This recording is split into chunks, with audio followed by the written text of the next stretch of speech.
just now muting. Yeah. There that goes. Mute all. That's done the job. Okay, and then let's begin by lying on the mat, which here in the room with me, people are well ahead of themselves. And if you've got any props that you're lying over, I'll ask you just to move them to the side. You're going to have a belt and a block next to you.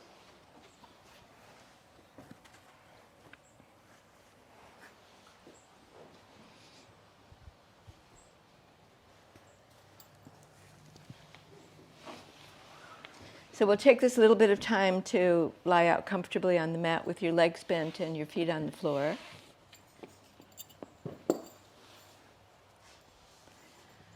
Oh, such a nice thing to do on a Friday afternoon is just stop and lie down. It's quite a luxury. And the next thing is just bringing your knees into your chest. We'll do some knee circles, keeping the movement minimal to begin with.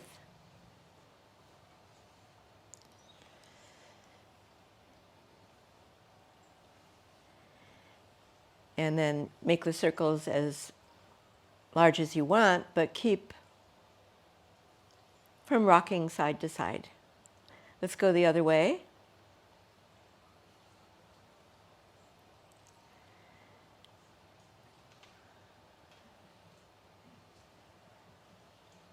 Just feel that really nice rotation.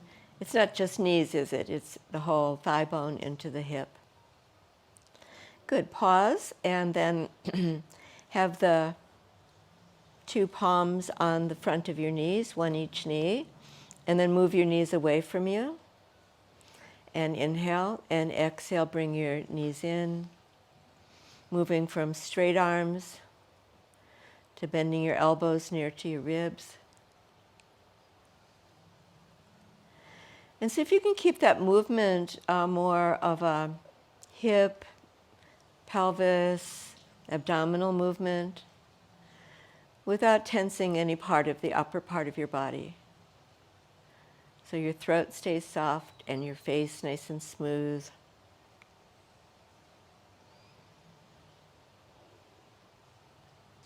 Good. And then resting your feet onto the floor. We'll take as the theme for today's lesson, working on the kind of structure of your feet and some really interesting variations. So starting just left foot stays on the floor, right knee towards your chest. And then straightening your leg, you could hold just at the back of your thigh or the back of your knee. And then circle your right foot.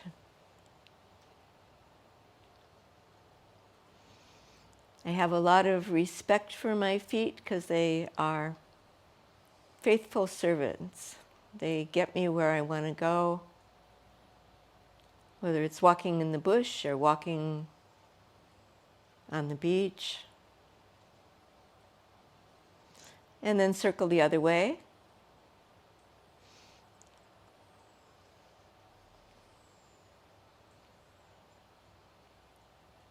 Right, and then pausing in the center.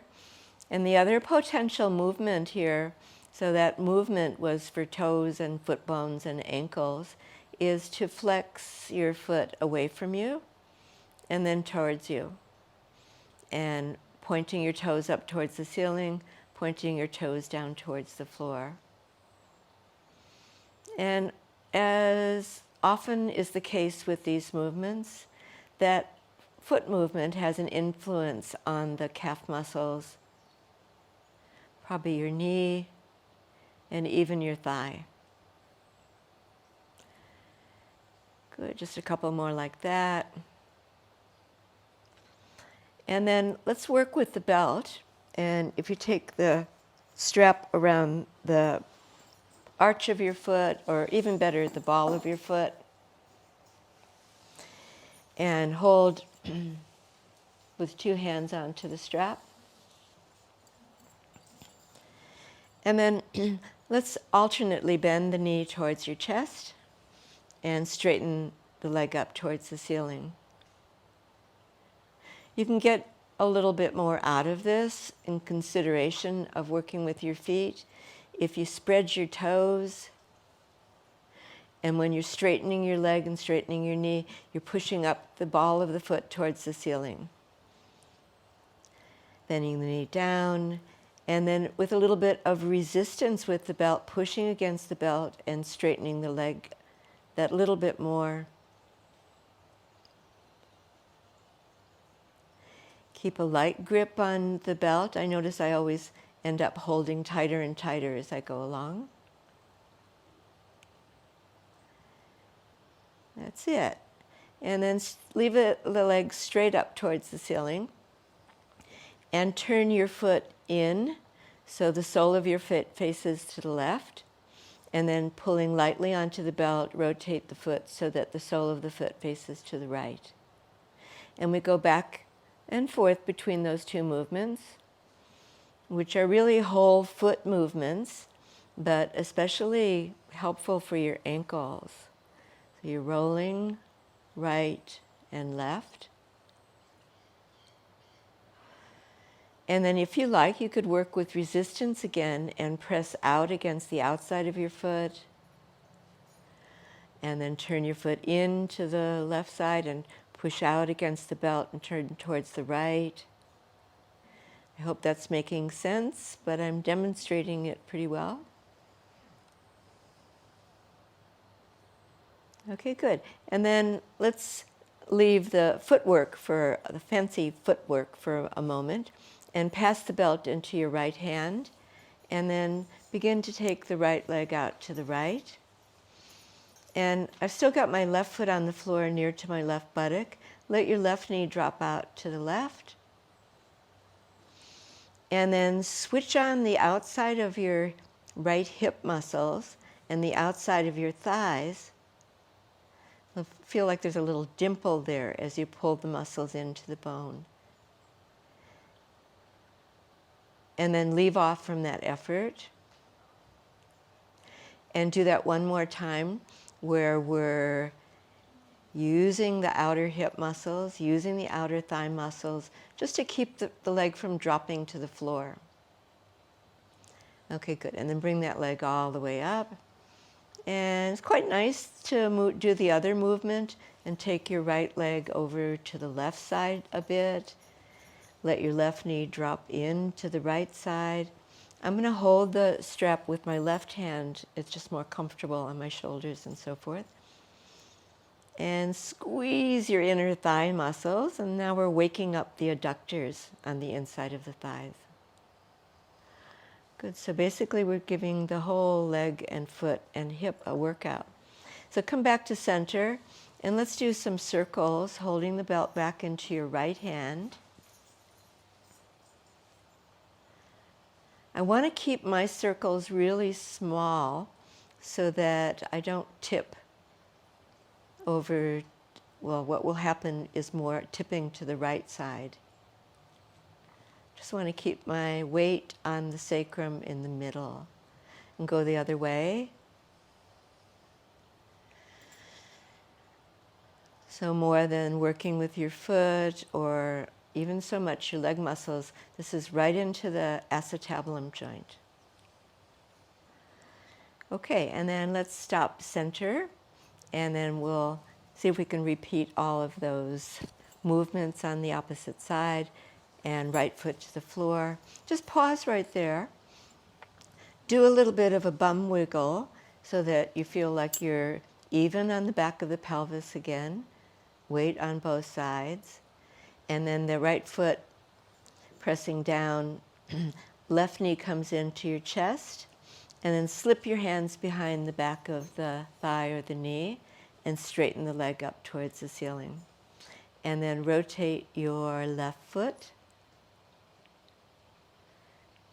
I feel sometimes a little sorry for my left ankle because I had a bad sprain there. And I try not to call it my bad ankle. And then go the other way. But these movements have been so helpful for keeping mobility there and strength. Okay, good. That's your ankle rotation, your foot rotation. Now, flex your toes up, point your toes down. Stretch the front of your shin bone up, toes up. Stretch the calf muscle up towards your heel, toes down. And back and forth. I mean, you might be having some different sensations than that. Whatever your experience is, it's valid.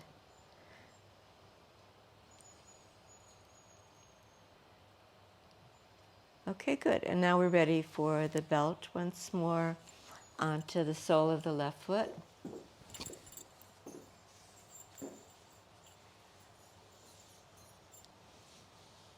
I'm going to take a two-hand grip, one hand each side. Good. And then from there, we're going to bend the knee in and straighten the knee, foot up. Let's go back and forth between that movement. Your left knee clears the left side of your chest just a little bit. It's not directly onto your ribs. And then let's work with some strengthening movement as you press up against the resistance of the belt and get that back of the knee a little straighter, maybe. Any luck? Are your hands still relaxed? Is your face relaxed? Are you feeling happy to be doing yoga practice? I am.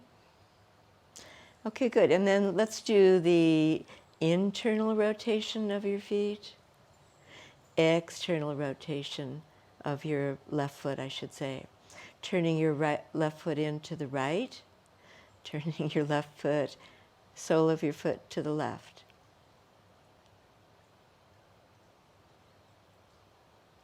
How's this side working in comparison with the first side? Got a little more crackling going on here. Okay, and a little resistance and pulling on the right side and pressing back towards the ceiling. There's that resistance, and then turning your foot to the left and pressing against the resistance of the belt again. Do that one more time each side. Notice which leg muscles switch on. What kind of rotation does your thigh get in that movement? To the right, to the left. Okay, and then pause there when the leg is centered. Pass the belt into your left hand. Let your right knee drop to the right as you take your left leg out to the left. I have a wall a little bit in the way here, but that's okay because I can just rest there and then switch on those muscles. Outer thigh muscles, outer hip muscles, pressing into the thigh bone. Good. Let the effort go. Press again. Press outwards, but press with the muscles on the outside of your hip strong. Good. Leg comes up. Pass the belt over. Right knee to the left. Left leg to the right. We're taking the left leg on a diagonal across to the right side, but keeping the left hip towards the floor. And that is a strong stretch for the outer leg. And then back to center and some rotations. So holding the strap now even better into your left hand only and circling.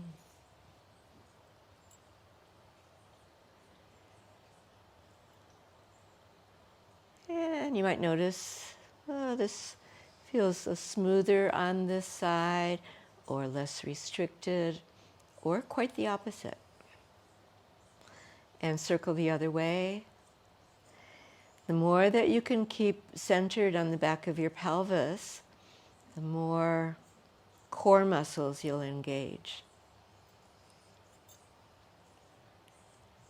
All right, we're going to stop there with your leg up and in the center and slip the belt off, and then bring your feet back to the floor. Left foot, right foot in a line.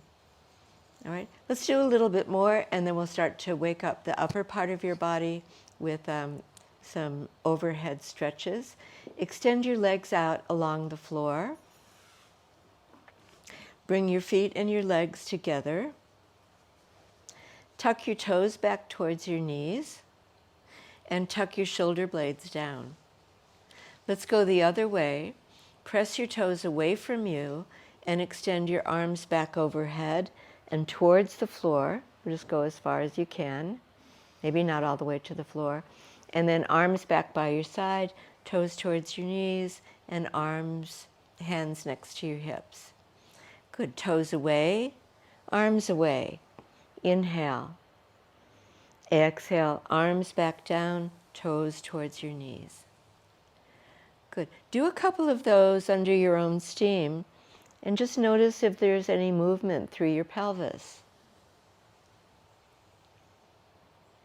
And how would you exactly describe that movement? And it's a reflection of what you do with your feet will have an influence on how you use your pelvis. Good. And then let's stop with your arms by your side, legs bent, and feet on the floor back to near to your buttocks. Step your feet out a little bit from each other, and then bring your arms out away from the side of your body. And we have to do this little twist before we move up to a standing position, because it just feels so nice. And merely with your feet on the floor, let your knees drop to the right, and allow your head to rotate. If there's easy movement there, looking to the left. Go back and forth between the right side and the left side.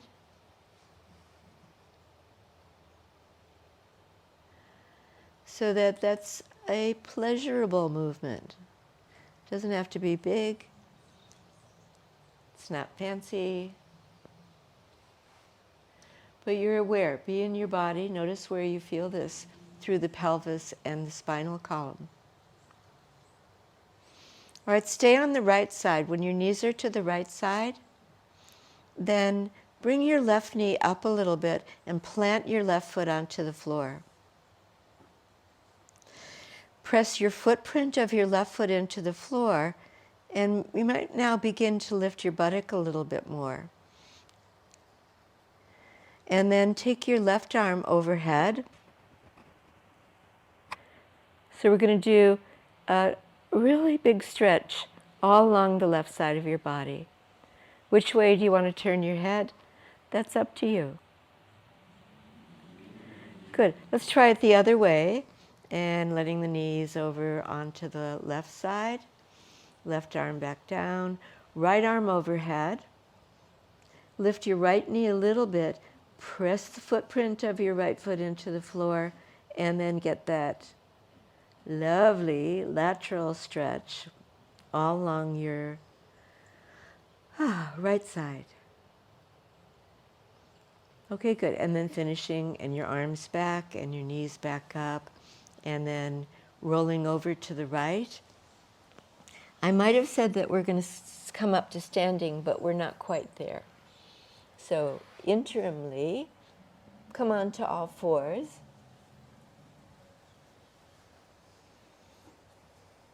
So you're balancing your weight on your hands and your knees. This is such good work for your arm muscles. So keep your weight onto the backs of your fingers, the bottom knuckle of your fingers, and you'll start to feel the less pressure onto your wrists. All right, still working with your feet, dip your chin down a little bit, and then extend your right leg back behind you. Your right foot on the floor with your toes tucked under. And then extend your right heel away from you. So let's say there's a momentum through the right leg where you're extending the leg longer and into the heel, so you could bring the heel towards the floor. I'd be very surprised if you did. Then release from that effort. Just relax that leg. And then give it another go. So we're in calf muscle stretch from the back of your knee to your heel. Good. And then let that effort go. Look at your right foot toes, and they're tucked under. What would happen if you press more and more onto all of your toes? And your little toe too. So your toes are getting a really big right angle stretch. Okay, nicely done. And then bring that right knee in. Place the right knee on the floor, just out from the left knee, and then left leg back. Good. And then let's work the calf muscle stretch.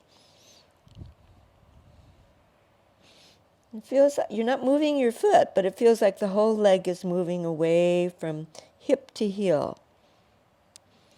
And let go of that. Go again. Big stretch through the back of the knee to the heel. And then relax. And then let's be in consideration of your toes. And then the leg back so it sits into its hip, but your toes are tucked under as much as possible at a right angle. Okay, I need a rest for my wrists, so I'm coming down onto my elbows. That might be nice for you too. How about doing a few hip circles while you're here? And the other way. All right, and now we're set up to go back into the fray. So come up onto all fours again, pressing the backs of the fingers, the base of the knuckles, and then extend the right leg back behind you. Dip your chin towards your chest. Have a look at what's going on there, and have the front of your foot into the mat. And then imagine, or you might, you'll generate the feeling of dragging the right foot towards you, towards your hands. Then let that go, relax, and go again. So really strong drag on that leg towards your hands. And then relax, right knee back to the floor, and left leg back behind you. So what I'm noticing, there's so many things going on. It's like a little movement, but it seems to be generating more strength through my core muscles as I try to drag that leg in, strengthening for the core. And I think my right hip is trying to help too. And then folding that left knee in and coming back down onto your elbows.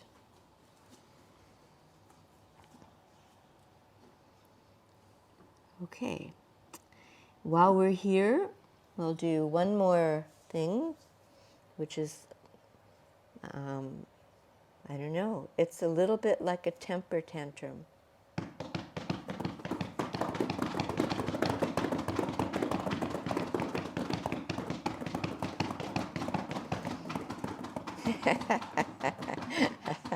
Or definitely the sound of the rain that we had in the last few days. So come on up to standing and all the way up. Okay.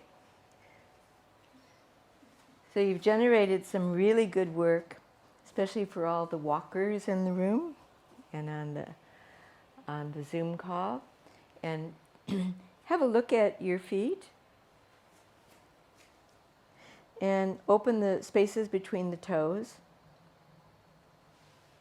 I have a book on foot yoga, and what it says is, ideally, if you bend forward, bend your knees, bend forward, just reach hold of the big toe and bring it towards the center. So it's not kind of glued on to the second toe. And then when you come back up, in this text, The idea is to keep the big toe towards the center and all the other toes away from the center. It's very hard work, for me at least. And then let's play with what you did when you were on the lying down position. Look at your right foot and roll your right foot to the outer arch of your foot. And then plant your right foot down again and flatten the arch of the right foot on the inside. And then go back and forth between those two movements. It's quite different when you're doing them this way. For me, it feels like somewhat of a massage. Rolling in, rolling out.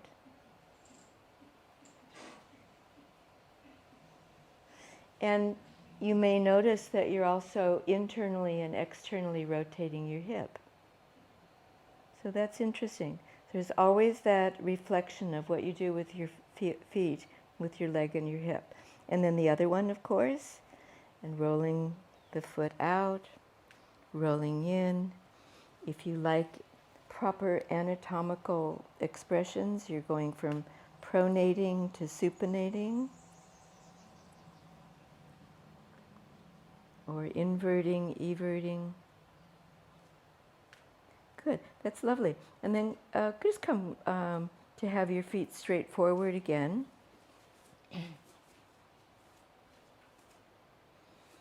And in Tuesday's lesson, I was talking about this lovely caravan that we have, which at the moment is all closed up and the roof is flat on it. But when we want to camp, then Daniel, opens the roof so that it makes a nice roof line in an A shape. So the caravan's an A-liner.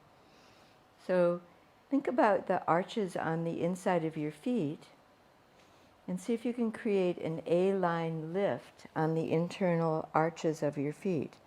How do you do that? Press your big toe at the base of it, press your inner heel, and then draw up as much as you can through the inner arch of your foot. And for me, how that works is that I'm working at the front of my leg all the way up to my front thighs, my front hips. Just notice what you notice. And then relax that effort. It's very easy to be flat-footed, isn't it? But it's not always good for our structure. And then think about it. If you can, keep that internal,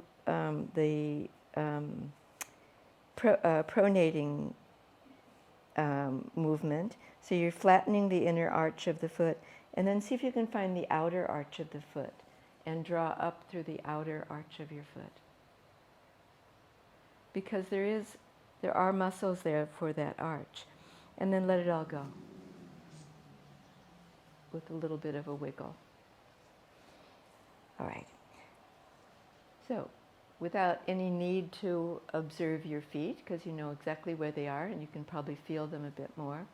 So stand in the basic pose, Tadasana, or mountain pose, with all that information. Let's see what we can incorporate.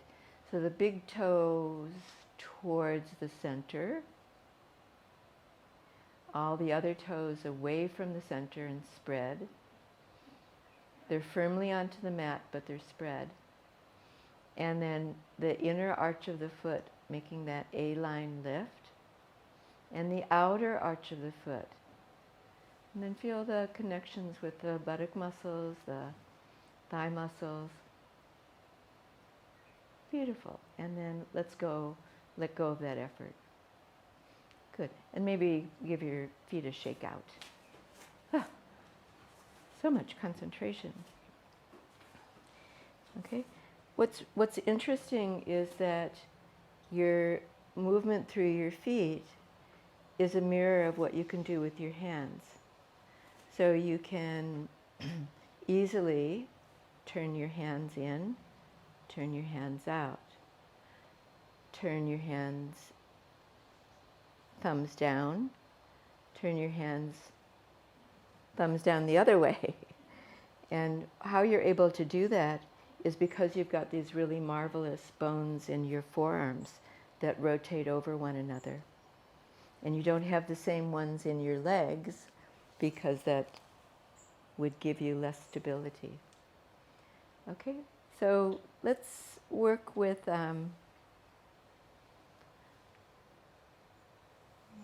haven't done a dog pose, have we? Can't have that. All right, come back facing the short end of your mat and take downward facing dog pose, Adho Mukha Svanasana.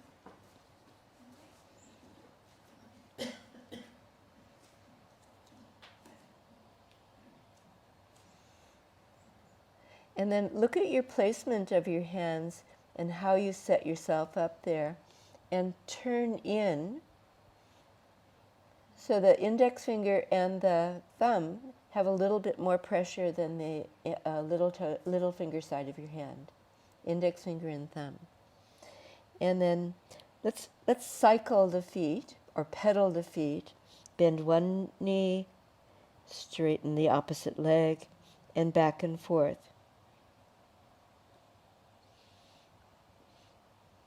Maybe a little more mobility through the ankles and the toes in what you're doing.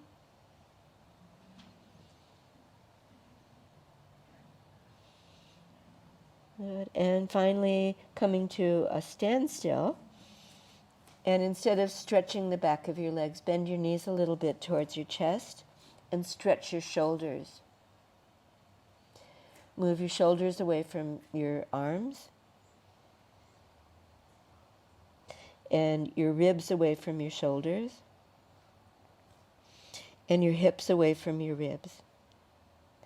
Then finally, instead of letting your head fall through towards the floor, lift your head a little bit, bring your ears into a line with your arms and your chin towards your chest.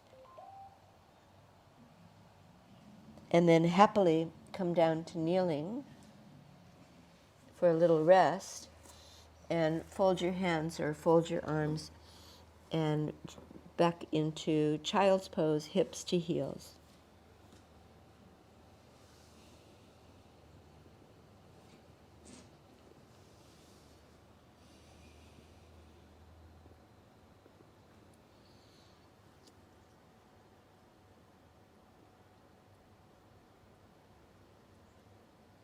Okay, good. And then come up slowly. And still facing the short end of your mat. You're still inverted, so head down, bum up.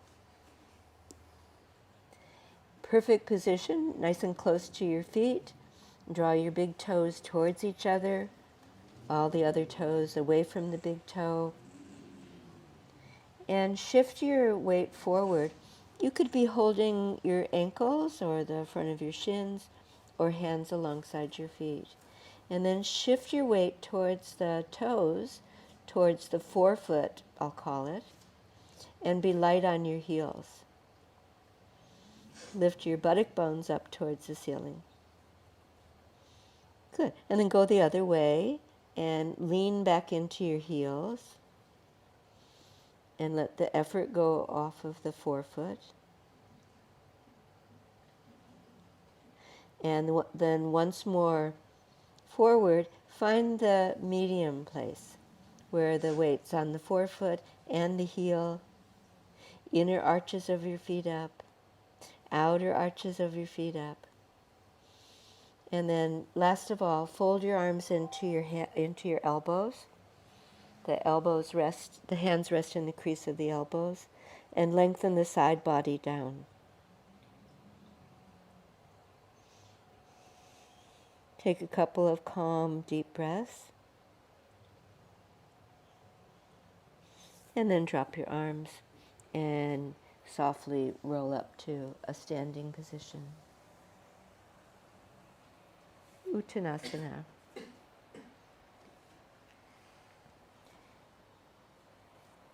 All right, let's do a little work in Trikonasana, and I've been enjoying a preparation for that, which is the gate pose.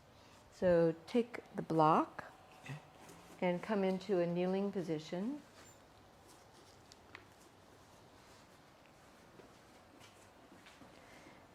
up kneeling, let's call this.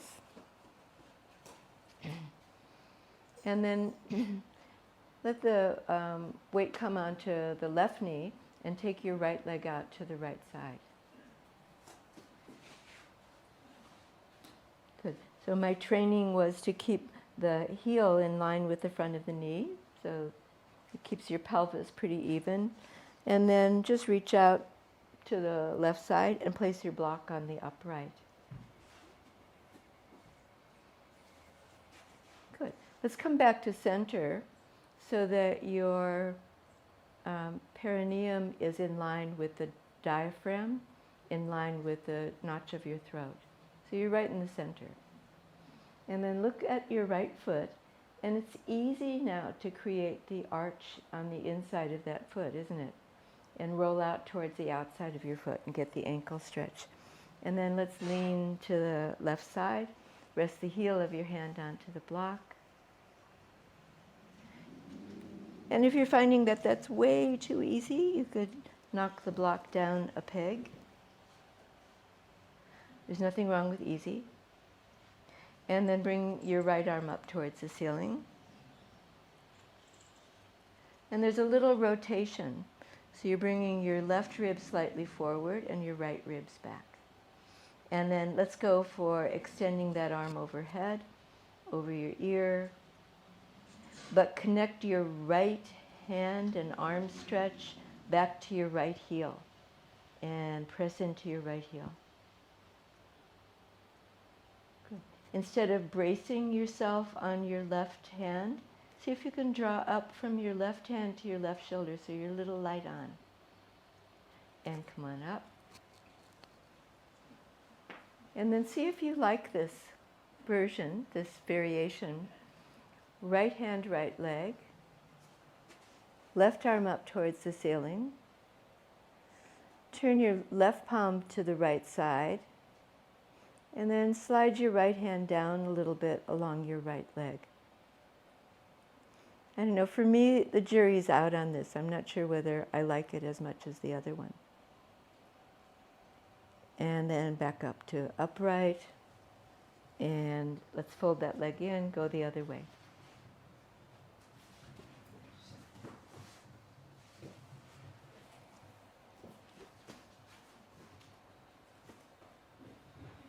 Okay, so we'll follow this pose with triangle pose, Trikonasana, and you'll find that the side body is all nicely opened for that. So leaning out to rest your right hand onto the block and pausing there. And then feel into your left foot and having the A-line lift through the arch of that foot, and then your left arm up towards the ceiling.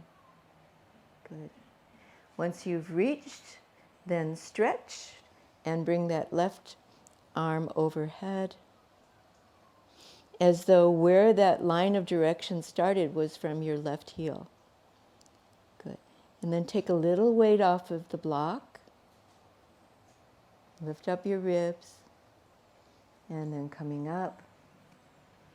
And left hand, left leg.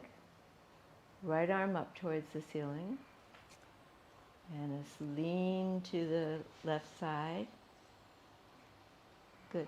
About now, you start to flatten that left foot arch, so lift it again if that's happening. And then coming up and folding left leg in too. Okay, well, let's see if that has a good effect. And come up to standing for Trikonasana.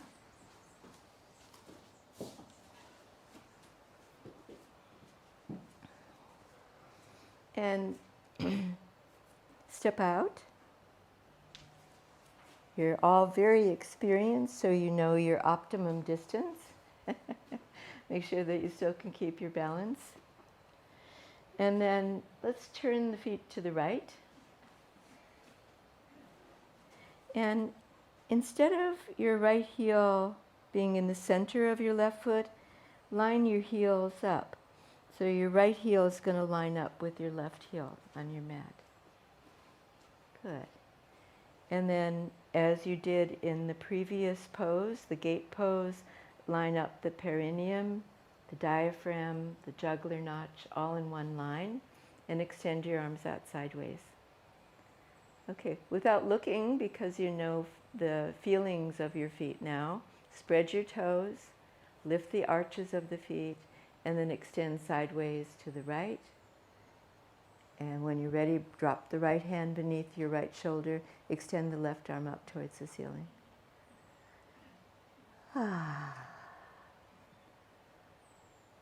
Good. And then same thing, instead of bracing your right shoulder or your right arm, create a little buoyancy. So lift up from your right wrist to your right shoulder blade. Bring your right shoulder blade slightly forward. And then extend your left arm away from your the back of your armpit. Left arm up. Good. Inhale and come up. Just rest your arms onto your legs and relax your shoulders. Notice if you've dropped your arches. If you tend, like I do a little bit, to be flat-footed, then you have to work at that. You have to keep reminding yourself to lift there. Turn your right foot in, your left foot out. Whoops. Your left heel lines up with your right heel, and then arms nice and wide. Reach out towards the side walls. Good. And then extend left. Just to the point where you can release your left hand down beneath your left shoulder and your right arm up towards the ceiling. Good. Mindful of your feet. What happens when you do lift the arches of your feet? Is there a reflection in the inner thigh muscles or the outer thigh muscles? Good. Light in your posture. Lift up left wrist to your left shoulder. Right shoulder up to your right wrist. Come on up. Good work. Turn your feet in and step in. Okay, it's very hot here today, hot and humid. Fold your arms so you're holding your elbows. Stretch up, and then out, and then down.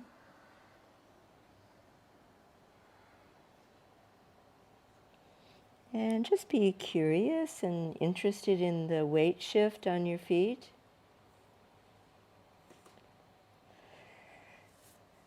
When you are energizing your feet, you can sometimes see more of your ligaments and your tendons there.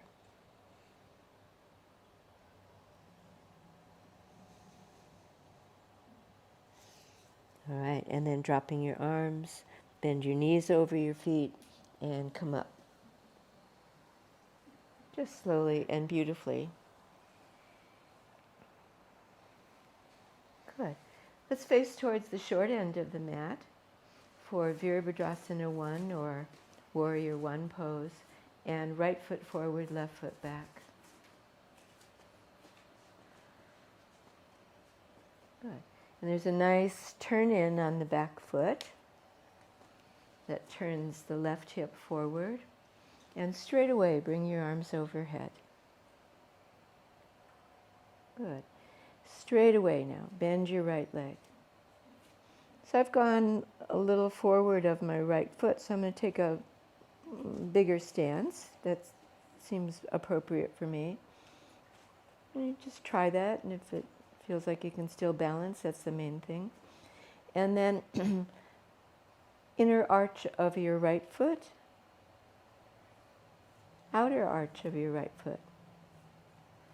So easy to flatten the back foot, so lift up the inner arch of your left foot and feel that work all the way through your left leg. And then let's complete the pose either with arms straight up or fingers touching in little temple position or palms together, and lift your front chest.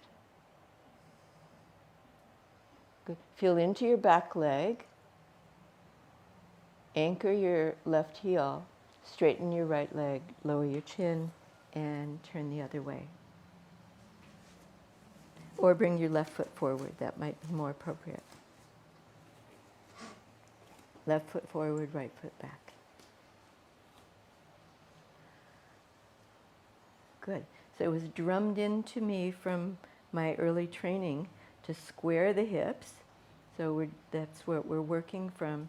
But it's also helpful with your left leg forward to bring the right side of your chest forward, or your right shoulder blade. And then flex the left knee. Bring your arms up. Good.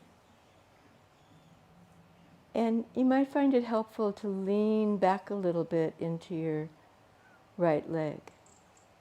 And you really know that it's solid behind you. Good. And then look up at your thumbs.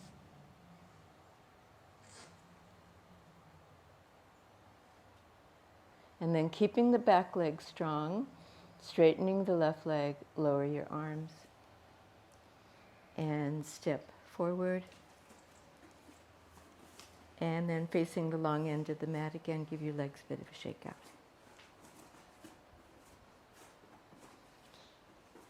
All right. I'm going to do just one more standing pose, and that's wide leg forward fold. And take up the block in front of you.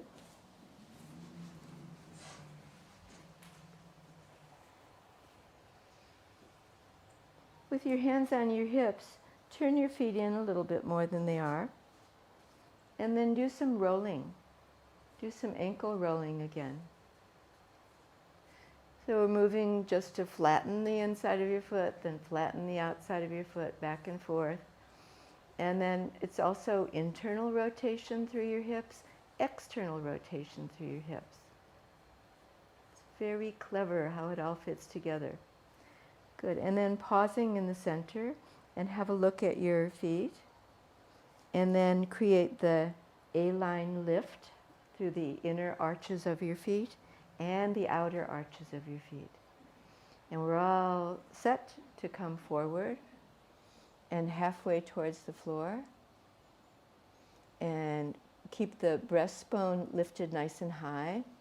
And then reach the block with the heel of your hands onto the top of the block. Okay, good. And you've made a nice adjustment there, I'm sure, by bringing your hips forward. So the weight gets divided nice and evenly between the forefoot and the heel. And feel that for yourself. And then push out through the outer heels. Let's do a rotation. Have the left hand only onto the top of the block. Bring your right hand onto the center of your chest. Turn from your heart to the right side, from left to right, and lifting the lungs and the heart. Good. So you're looking to that side. Are you ready to extend up your right arm? When you extend your right arm above your right shoulder, can you turn a little bit more from the heart center? Beautiful. And then right hand down and center, and then left hand to the center of your chest, turning from right to left, lifting the lungs and the heart. And then see if you're ready, if the shoulder movement is there for you to extend up your left arm.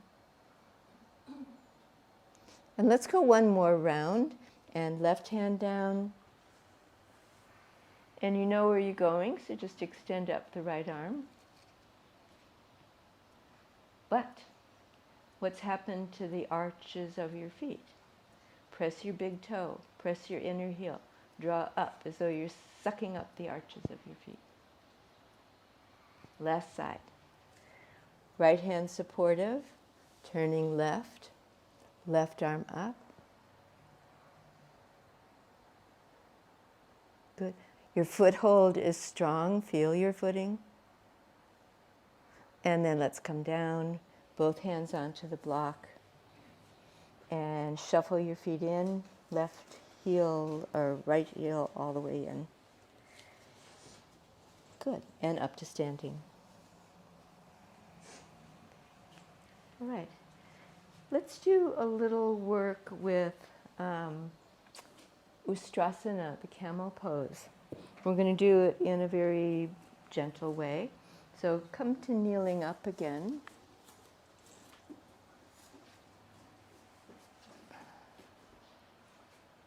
And then look back at your feet and tuck your toes under, making your feet perpendicular to the floor.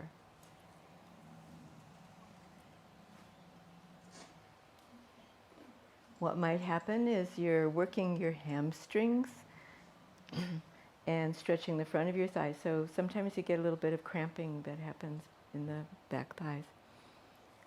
Good. So when you've tucked your toes under, can you get your little toe under? I'd be surprised if you could. Then look back at your left heel. Bring the tips of your fingers onto your left heel, onto your right heel. And if that feels like, that expression, a bridge too far, keep your hands onto your back thighs. And then bring the tips of your shoulders back. If you like, and it feels safe for your neck, lift your breastbone first, and then tilt your chin so you're looking up at the ceiling. Keep lifting from the back of your skull.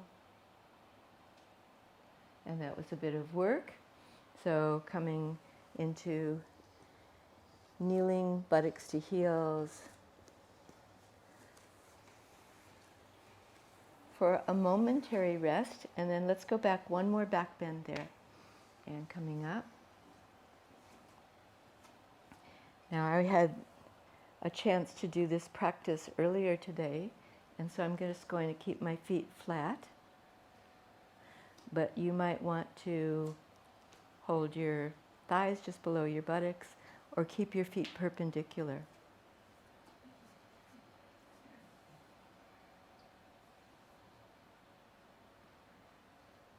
Lift your breastplate high, roll your shoulders back, tuck your shoulder blades in. Good, and then coming up, and buttocks to heels.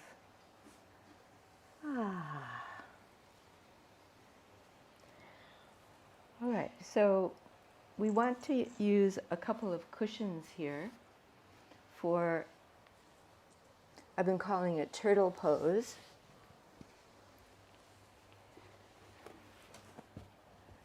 But basically it's child's pose with a slightly different emphasis.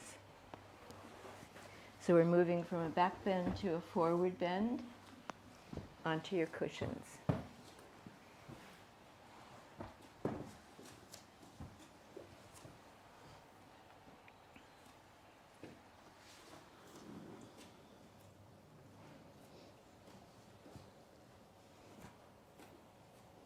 So coming forward to your support,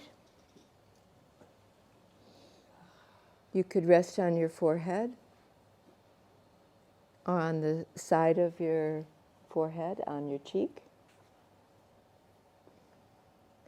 But you want to keep your chin tucked in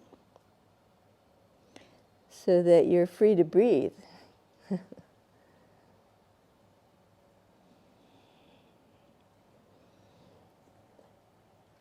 Then let yourself melt down into the bolster. We're going to use this as a lead-in to a relaxation. So clear your mind of any thought activity to whatever extent you can, and allow yourself to yield to the support there.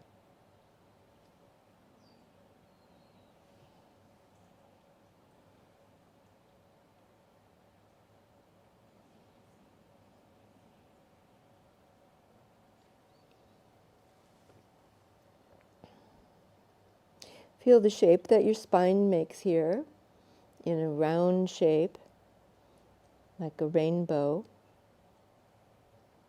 And breathe into the back of your body. This is sometimes called turtle pose, and imagine that the back body is like the shape of a turtle shell.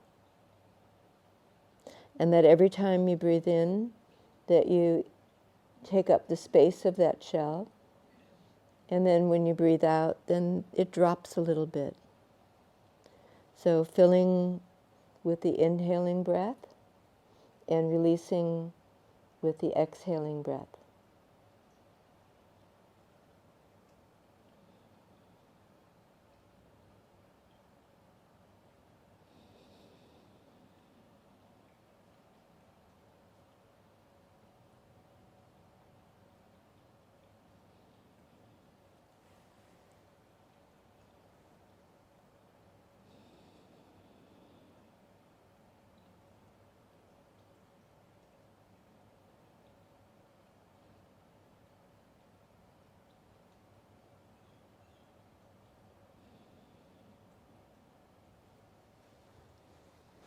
And let's stay for 1 or 2 more minutes. And as you're emphasizing the inhalations and the exhalations, on the inhalations, take the breath into the lower part of your rib cage where the kidneys rest underneath the back ribs.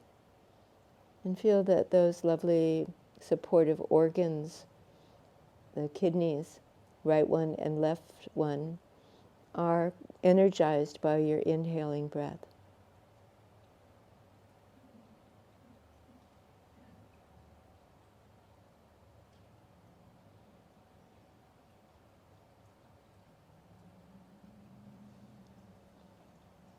And just above the kidneys are the adrenal glands. And they're the ones that sometimes shoot energy into the body. Now we want them to be pacified. So the exhaling breath, just let all the wiry energy that's sometimes there go out of the adrenals and the kidneys.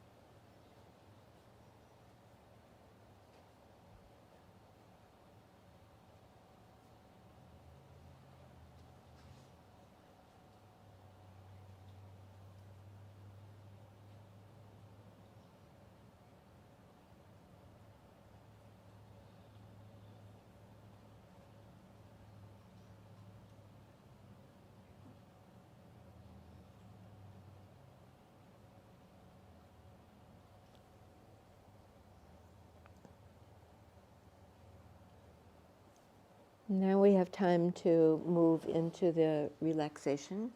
Gently come on up.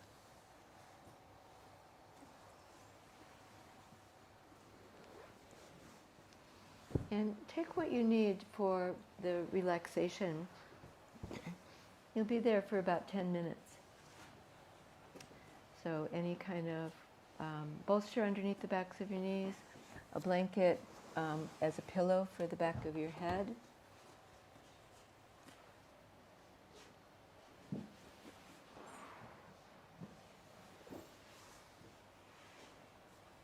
And here in the room, there are eye bags if you like to cover your eyes.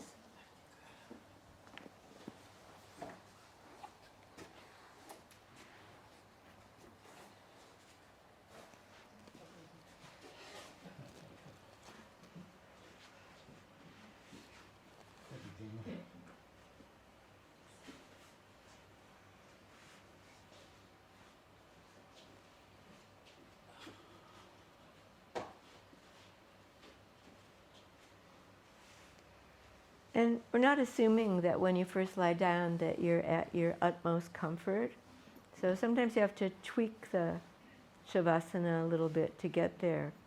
So you could lift up your hips, tuck your tail down towards the bolster or towards your feet, and then when you come to rest your buttocks onto the floor again, they're wide and soft. And you're close to being on the center of the back of your pelvis. We can do something similar with the upper part of your body, with the space between your shoulder blades, is lift up your chest just a fraction away from the floor. And tuck your shoulders down and the spine down towards your tailbone. And then release your back to rest as comfortably as possible onto the floor.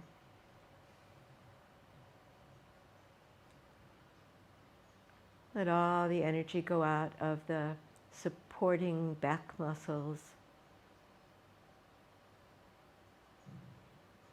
right down to your waist and towards your sacrum. And then have your feet slightly apart, heels slightly apart, with your feet dropping out.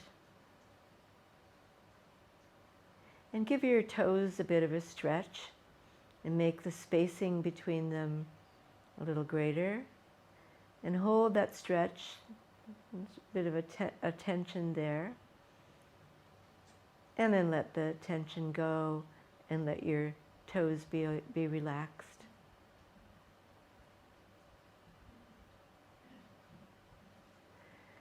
Notice the arches of the feet that you worked with today, and softening the inner arch of your foot, the outer arch of your foot. And there's one more that goes across the ball of your foot. So all the bones, ligaments, tendons of your toes, your feet, your ankles, completely passive.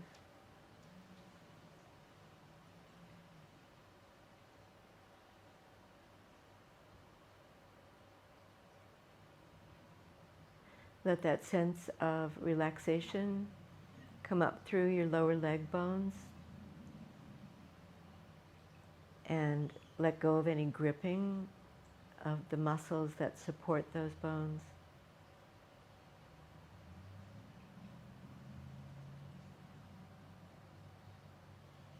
Knees relaxed, thigh bones sinking down,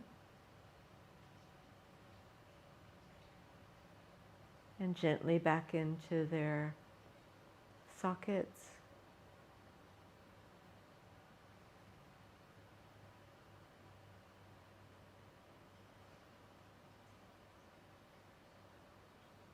And allow yourself to take a few belly breaths, where the exhalation can be a very gentle release and softening through the abdominal muscles, the sides of the navel,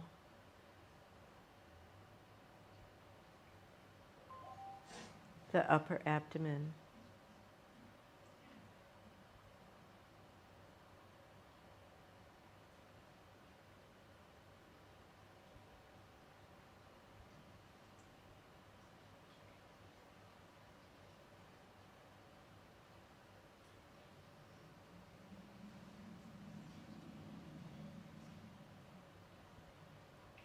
And take a little time now to relax the physical senses. And starting with the sense of touch that we experience through the skin, where the skin is soft and sensitized all over your body, where your clothes rest against your body, and where you feel the air on your skin.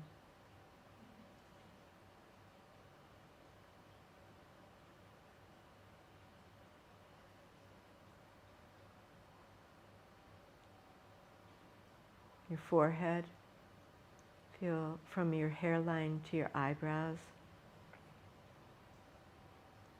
relaxing, and the temples out to your hairline.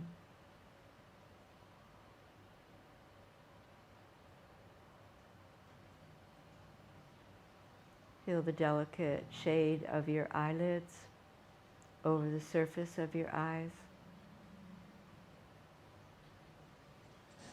And relax there. And allow your sense of vision to turn inwards.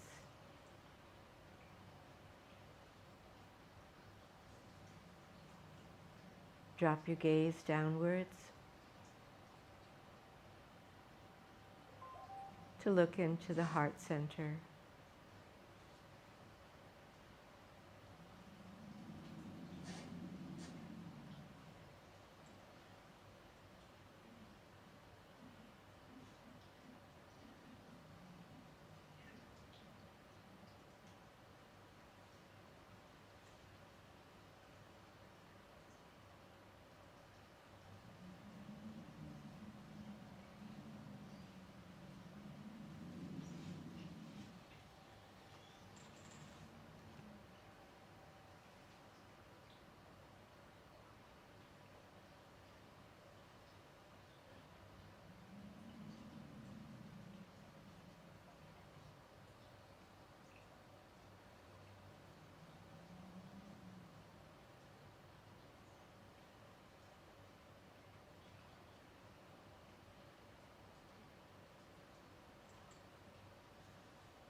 If you've drifted a little bit,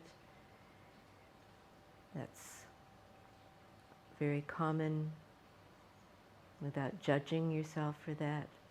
Bring your attention back to the breath. Pick up the thread of the breath over several cycles now.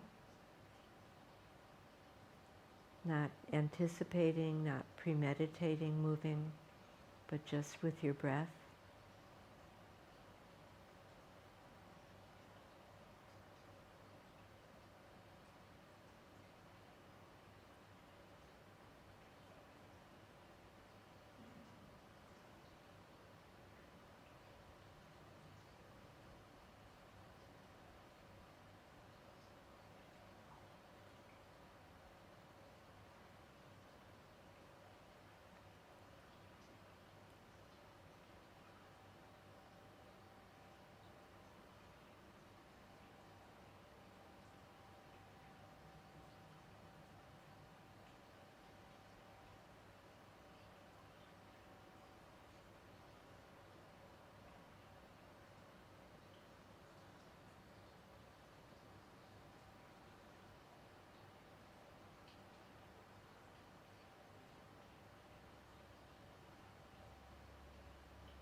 Now for one more time, and in anticipation of moving again, just stretch and open your toes, all 10 toes. Wriggle them a little bit. And just lightly open and close your hands.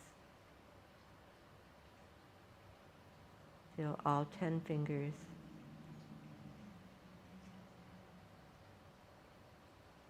And then when you are ready to move, just simply roll over onto your side. And cradle your head into your arm or onto your blanket.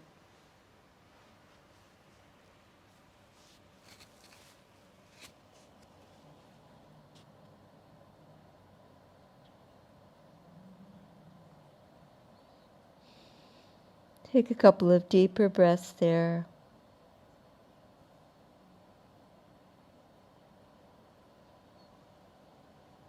And very slowly rise up to a seated position.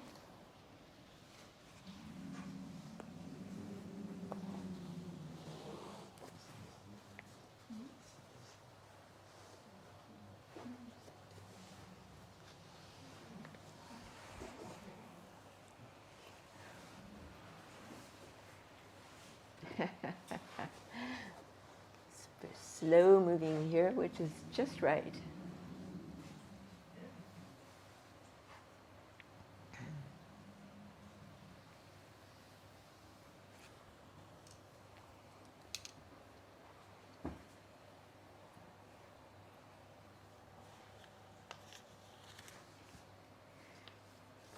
And it's really special. If you like, unmute yourself. It's really special the way that we've come together for these Zoom classes, and also integrating travelers sometimes and neighbors. And I'm going to do a presentation on the topic of yoga community. And I found a quote that I'd written. I don't know if you're allowed to quote yourself, but I am. And I thought it was very appropriate in terms of wise words of the day. So this is about community. In whatever way we choose to cultivate and participate in yoga community, it behooves us to always be mindful of what yoga stands for, that is union. Ultimately, we are all one. Building community helps us to let go of the idea of separation, and lets us feel we are part of a larger whole. Fostering community acknowledges that we come from one divine source and are intrinsically interdependent. So, that's all I've got to say. on the topic. Thank you. Namaste.